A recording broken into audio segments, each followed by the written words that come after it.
והמשמעות של בומינג אינדסטרי זה שיש איזושהי תקופה מאוד קצרה, שיש המון הד ועניין סביב התחום הזה. אז בעצם זה החל מכמות המזומנים שנכנסים לתחום, המימון, דרך הכישרונות שמעוניינים להצטרף, וגם ברמת ההד התקשורתי, כולם רוצים בעצם להיות חלק ולשמוע על מה שקורה בספייס הזה.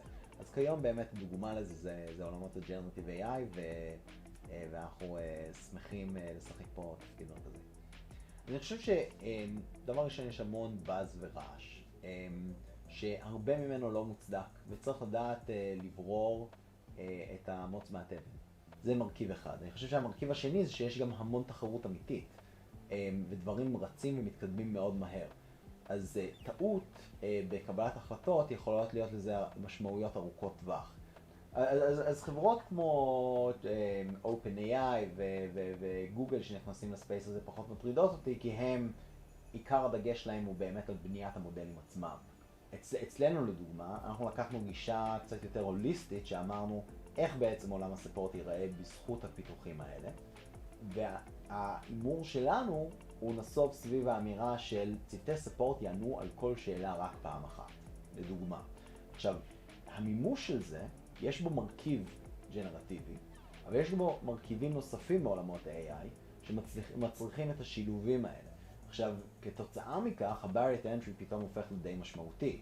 כלומר, מן הסתם, הפלאגין עצמו שהוא powered by OpenAI זה דבר שהוא די סטנדרטי. אבל היכולת להבין, כשנכנסת שאלה למערכת לדוגמה, מהם השאלות הדומות האחרות שעלו בעבר, זה בעיה שהיא פחות טריוויאלית, וזה שם אנחנו בעצם מבדלים את עצמנו ומייצרים איזשהו חומה שקצת יותר קשה לעבור אותה. אז אני חושב שהנקודה הראשונה היא לא להיקלע להייפ, ולוודא שאנחנו באמת פותרים בעיה אמיתית. החל מזה שאנחנו ניגשים למשהו שהוא באמת בעיה, וכלה בזה שהפתרון שלנו מהווה פתרון סולידי לאותו בעיה. צריך לייצר איזשהו משהו שהוא Game Changer ובאמת פותר בעיה אמיתית. לא נופל תחת המטריה של nice to have, אלא דברים שה-ROI עליהם מאוד מאוד ברור ומשמעותי. הנקודה השנייה היא שמצד אחד צריך להישאר מאוד מפוקסים ולהכיר בכל מה שקורה בשוק, ומאידך צריך גם לדעת לאטום אוזניים לחלק מהרעש, להוריד את הראש ולרוץ קדימה. והנקודה השלישית היא בעצם היכולת הזאת להסתכל על הדברים מנקודת מבט של מקרו. אתה לא מתמקד בפרטים עצמם של איך אפשר לממש AI ביום יום של צוותי ספורט, אתה שואל את עצמך איך ה-AI הזה יכול להכתיב מחדש מה זה אומר להיות ארגון ספורט.